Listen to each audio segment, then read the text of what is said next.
Hello everyone. तो लो जी आ गया खेसारी लाल यादव जी और अमरपाली दुबे का एक बहुत ही बेहतरीन वीडियो सॉन्ग जो कि रिलीज हो चुका है। और इसे गाए हैं खेसारी लाल यादव जी और प्रियंका सिंह जी।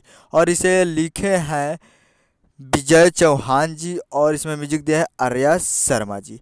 जिस सॉन्ग का टाइटल रखा गया है दिल के गलती बा, जो कि आपको स्क्रीन के ऊपर दिखाई दे रहा है, जो कि फुल वीडियो सॉन्ग रिलीज हो चुका है। और ये एक मूवी का सॉन्ग है जिस मूवी का नाम है डोली सजा के रखना, जो कि फुल वीडियो सॉन्ग रिलीज हो चुका है 26 तारीख को सुबह 6:30 पे। तो आप लोग अभी तक नहीं देखे हैं तो जाइए और जाकर SRK music Bhojpuri YouTube channel पे फुल वीडियो सॉन्ग रिलीज हो चुका है। तो जाइए और जाकर SRK पे फुल वीडियो सॉन्ग देखिए और प्यार दीजिए। काफ़ी ज़बरदस्त वीडियो सॉन्ग है और वीडियो में खेसारी लाल यादव जी और अमरपाली दुबे जी। तो बहुत ही बेहतरीन वीडियो सॉन्ग है। तो जाइए और जाकर SRK पे फुल वीडियो सॉन्ग देखिए और प्यार दीजिए। उम्मीद कर रहा हूँ वीडियो अच्छा लगा तो चैनल को सब्सक्राइब करके बेल आइकन प्रेस कर दीजिए ताकि ऐसे ही खेसारी लाल यादव जी के लेटेस्ट न्यूज़ लाते रहें।